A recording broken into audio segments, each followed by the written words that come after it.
Hey, it is your buddy, Peace and Harmony, with you here today. Much love going out to all the beautiful, empowered harmonizers.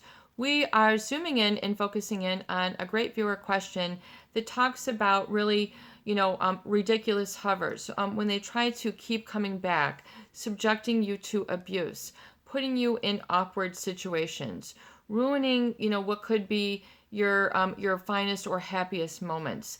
They have a way to try to deflate others emotionally, deplete your confidence so that you lose trust in yourself. You then become nervous. If, and really, sort of a lack of confidence.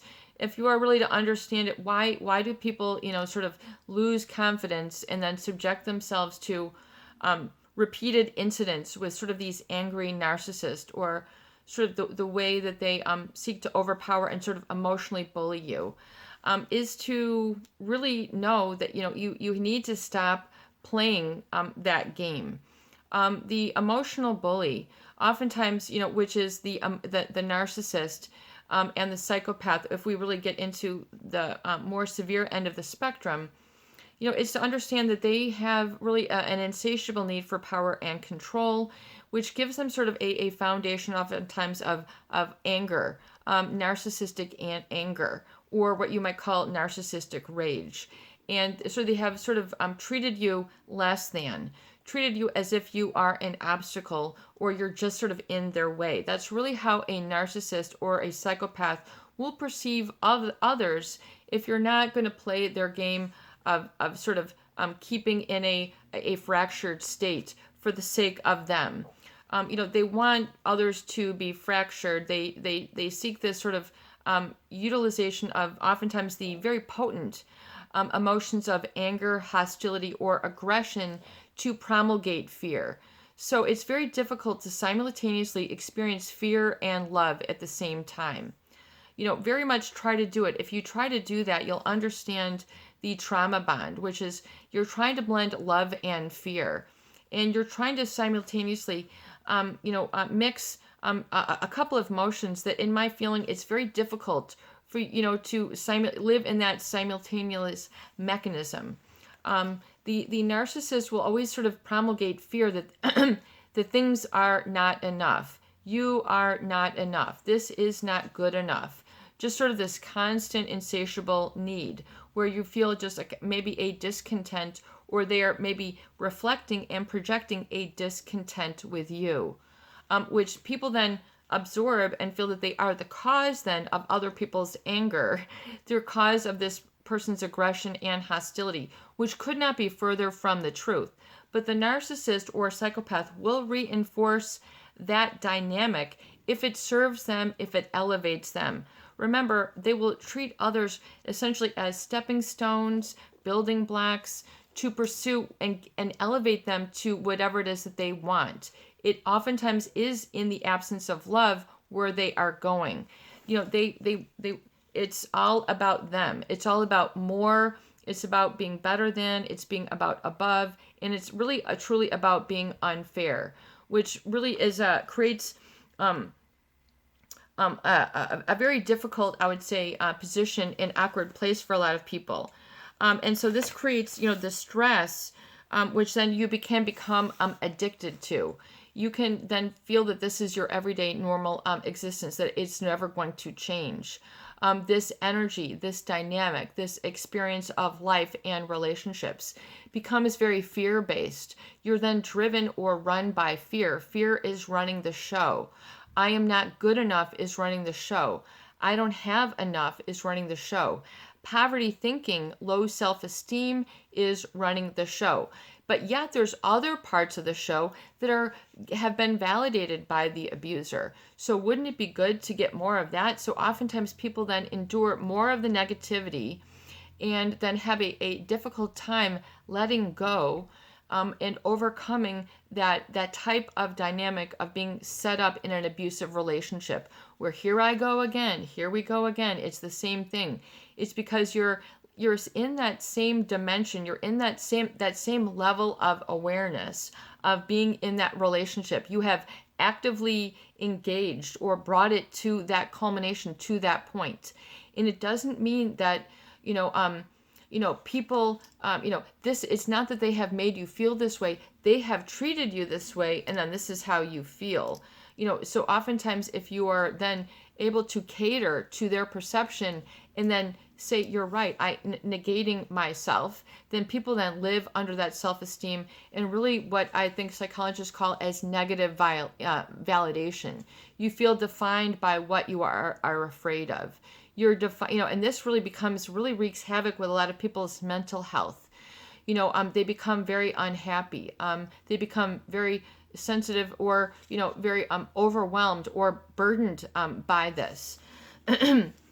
So I would say, looking in and realize where that primitive part of your brain that had then maybe felt or bought into their fear, their intimidation, and then allowed them to be bigger, allowed them to loom greater over you, and you sort of felt in their shadows. So I think that's what a lot of the fear is, the darkness is, the feeling of post-traumatic stress is, you're afraid to come out of the shadow of the abuser. You're afraid to come out of the shadow or of the narcissist or the psychopath, as if, their silhouette was somehow going to protect you or give you what you truly need, but actually it is to the contrary. You might have derived some good and positive, but on an overall, how positive is it for your life to be run in fear and have that bullying? So, you have to realize that oftentimes you have to unprime your mind for that level of agitation. You have to be willing to regulate and then de-escalate your addiction that has been set up by this trauma. This type of relationship that is based on this energetic frequency, if you will.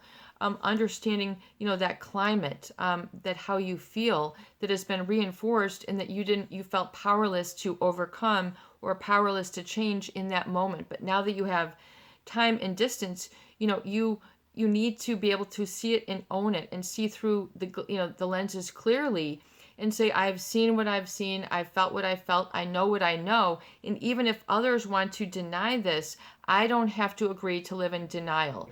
So you have to make that decision and then make that decision and make it with confidence, which means making the decision with trust in yourself. Oftentimes a narcissist or a psychopath who will view others as an obstacle, they will treat you as an obstacle. So you might have experienced a lack of self-trust in the process because of the trauma bond. They didn't give you that experience. They did not give you that experience of trust and validation and warmth. This is known as a deficit, emotional neglect, hindrance, abuse, what have you. It was not, a sort of positive dimension or a positive place for you to be. You have to understand that in the energetics, I feel, in able to heal the kinesthetic body, the body itself.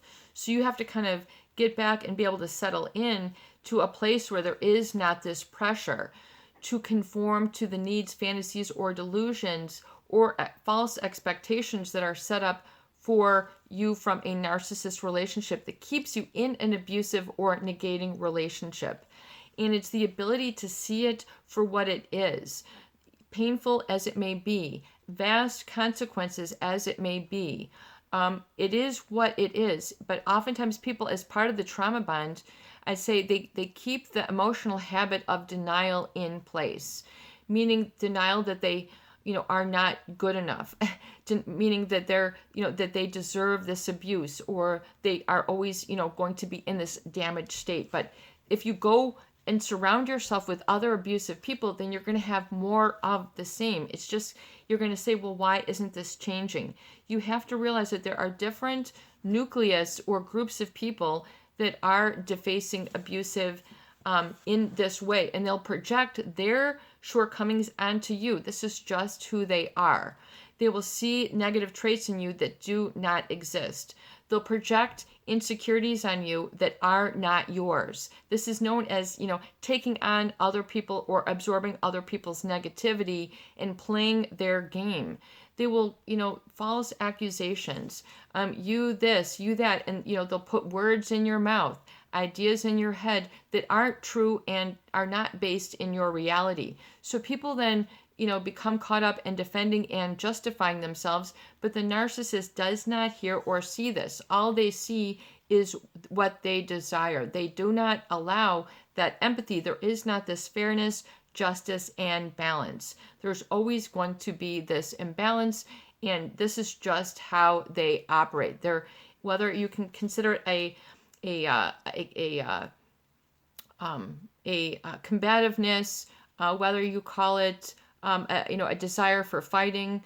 This is just how it is. They want to fight for, oftentimes fight for to be something or another, which means them edging others out.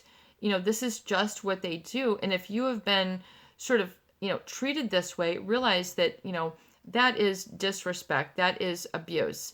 That is, projecting false accusations onto you that don't even exist and live within you. You have to allow your truth to live within you. And then you feel like you're living, you're not hiding, you're not fearful. But, oftentimes you cannot, be yourself or be true and embraced for who you are by the narcissist or the psychopath. It is just not going to happen. They do not have empathy. They have a pathological sense of self-importance, which if you are trying to become equal to them, you are perceived as a challenge. You are perceived as a threat. You might not be challenging them, you might not be threatening them, but you are perceived as such. They'll put words in your mouth, slander you, talk about you behind your back. I mean, these are all the typical traits of a narcissist who is trying to throw others under the bus for sake of their own elevation. It keeps that negativity pot stirring, and then anyone else who's not an energetic match to that they want to compete against or see or edge out, then that is their prerogative. You do not have to agree to give your power away to these people. They do not deserve then, what you have to offer, which is, listening, a heart, warmth, understanding, conversation, all those different things. They can't see it for what it is.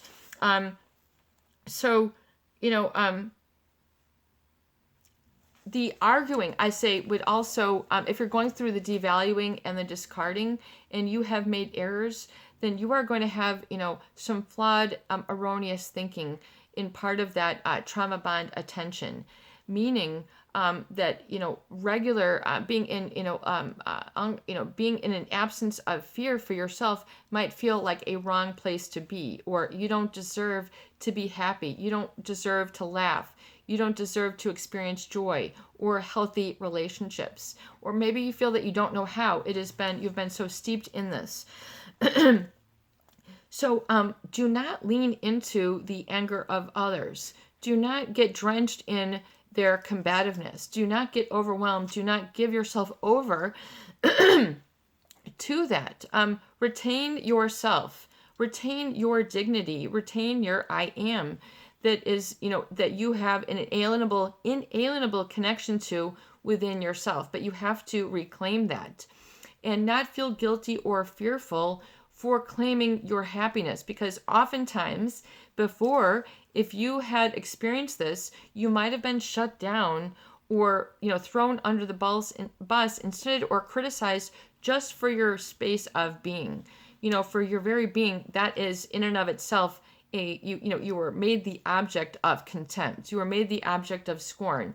You became a target. Basically you got the emotional arrows that are just going to keep wounding you, and you don't have any arrows, and you're not shooting back until you become reactive, and then you've entered into the battleground. You've decided to engage in fighting, but and they get addicted to this fighting. So a narcissist might you might have a angry sort of fighting or combative narcissist, or very stubborn, or have a lot of that cold silent treatment, or the psychopath, which does not, you won't even know their full self, because they have double and triple lives, which they keep compacted and separate and distinct, so that because one oftentimes does not make sense with the other,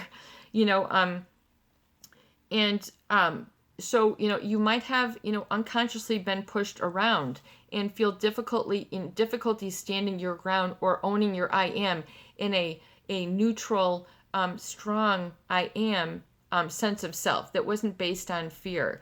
So you need to be able to get more and more experience in this, and understanding, where you were damaged, and then really grow through that damage. In other words, start disowning that damage or getting distance from that damage. In other words, I no longer want to own that lack of trust. It's like having, a place or vermin on your property that you don't want that negativity, that destruction in your house or yard anymore. So you're saying, I do not want, no, thank you. And then you were gaining your power, and you were gaining, your I am, and then what you experience as love and living, truly living as you see it, as you allow it, as you want it. That is, and then regaining that vision for you moving forward, and allowing that to keep full steam, and giving yourself permission to go there. I've never gone to this distance, peace and harmony. I'm still fearful. I'm still set up. Well, then look at the, look at those negative feelings, and where you have had to over obligate in order to protect an abuser. You didn't know any other way. Maybe you protected them, for some time. You do not need to protect an abuser. You need to stop agreeing to be abused. Because if if a victim keeps showing up, they're just going to keep the emotional battering.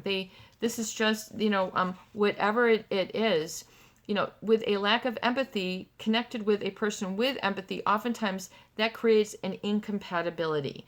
There's a difference of emotional climate. There's a difference of how people view the world. One is based on harsh judgment. One is oftentimes based on very little judgment, which a narcissist does not embrace. They don't like to be at one with that. They need to sort of work their own opinion, their own judgment, and surround themselves with others who will agree to that, and then to a certain extent live in denial, or a certain extent being a source of supply to them. So you're then on that that one-way road. You're then, so a narcissist, they need others as a supply source, meaning to keep them feeling elevated. So they will take and take and take, and the other individual might be then engaged in that over obligating sense, and then that's until they hit rock bottom, or the supply realizes that they have been replaced by another supply, another person, another setting, another event, and that they have devalued and discarded you, and then you've given all of yourself up, and then you're wondering why you have nothing. So you have to be able to see the relationship for what it is, to have the audacity and courage to see that, and to swallow that, and to digest that, and say, wow, okay, I can regain that, and agree to not being allowing myself to be damaged in that, but I can see clearly what had happened, and how I was rendered powerless and helpless, and give yourself then the fulfillment to acknowledge and validate that, and go, woo, we got that done. We're through that. And then give yourself a pat on the back, acknowledge and validate your strength, especially it comes from your core, and that you don't have to continue to reinforce that tendency or habit towards over obligation and guilt of letting them go. Oftentimes people have given in so much to the narcissist that they're afraid to stop being a supply source. They're afraid to, go back and try to fulfill their needs where the place where their needs cannot be met. So it becomes very difficult until you can really resist and say you understand it, not only intellectually, but you understand it physically and emotionally, why you are not going back to the abuse, why you're not going back to the abuser, why you're not going back and settling for the lies, why you're not going back and settling for being cheated on, why you're not going back and living under these principles. You just are drawing your line. You must commit, enforce, and feel good and positive about that. And you must then really work on feeling good. Feel good about that decision, and trusting yourself. And to realize that, the other half, they're going to make that decision not feel good, because they have everything to gain, from not getting that supply. Or they might just have other supply as well. So you must just really learn to feel good about that and feel good about yourself, that space that you have within, and realize you don't have to continue to subjecting yourself to those decisions, to bow yourself down, to reduce yourself, to underestimate your potential. You have to be able to see your potential, feel your potential, taste your potential, and know it. Even just what makes you happy, and not feel ashamed, embarrassed, left behind, or wrong because of that. You have made your decision for happiness. You have made your decision for liberation. You've made your decision for freedom and what is truly fulfilling for you. And those other people, if they don't want that and they can't support that, then that they have no business being in your life. They have no business. They are going to deter, damage, set you back, just continue to embark on that combative sort of fighting where there is nothing but competition. And with a competition, there is a winner and a loser. So then there's always a win-or-loss proposition. I mean, how many are sick of, is this a win or lose all the time?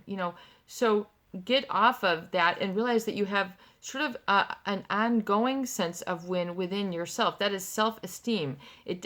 Begin to value yourself and really get confidence, which means trust in self. And if this is if you have a deficit in the area, then this would be a good place for you to start. I trust myself. I make decisions that I know are based on values and integrity and ethics. And this is where I represent. This is me. And owning that perspective, even if it has been denied by so many situations, it'll roll over. It'll affect you from your employment to your marriage, to your relationships, to what you do in life. Your I am will become directly imprinted negatively to the degree that you can then engage in a body-mind, disconnect from owning all those false accusations or agreeing to live powerless under that sort of control and constraint. So you have to realize that you don't need to placate the abuser. You do not need to pacify. You do not need to give in. You don't need to play the game.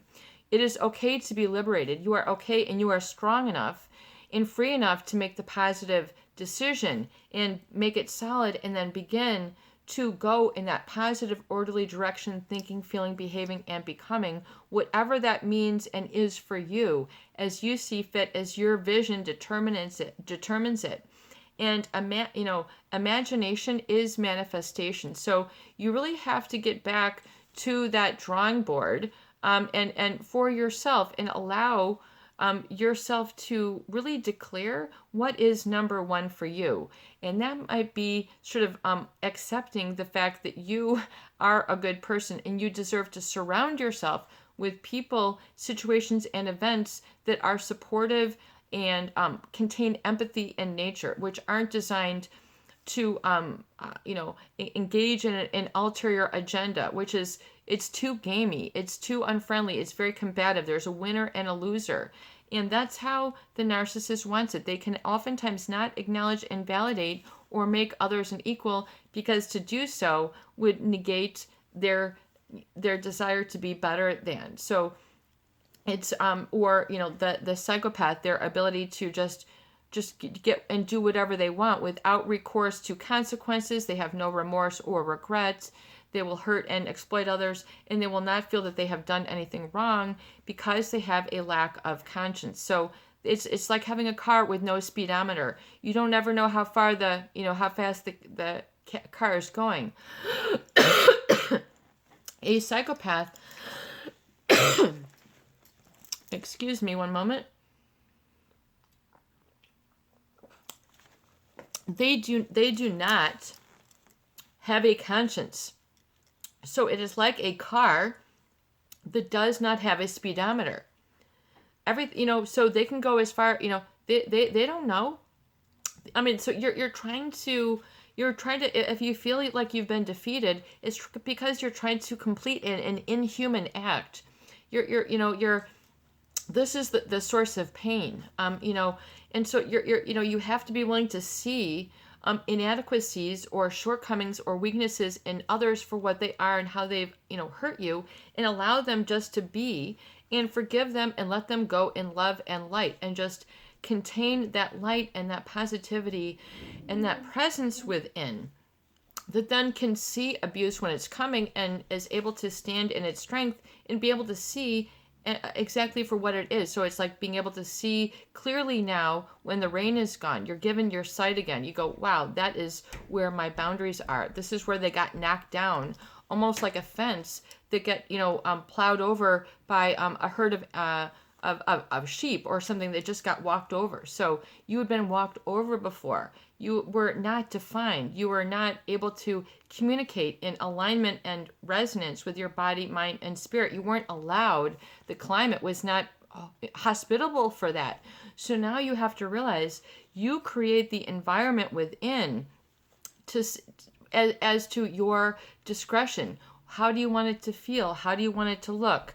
How do you want it to smell? How do you, how do you want it to taste?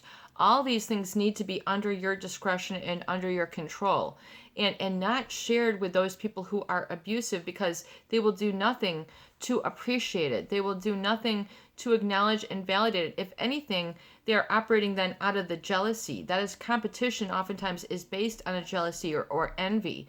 So not only do they want to take what you have, they want to take what you have and then do better. So don't be owned by these types of people. Do not be owned by their negative energetics. Do not be dragged into the dredge of this sort of ego-based comparison and judgment. Just agree to, acknowledge, say, I am not a good and energetic fit with this type of abuser. I just am not. And you just have to, really accept that decision and make that in your body, mind, and spirit, and in your heart, and make that really at a 100% level, and really get to that level of commitment. It's your buddy, Peace and Harmony, with you here today. I hope that these videos do help. Please share.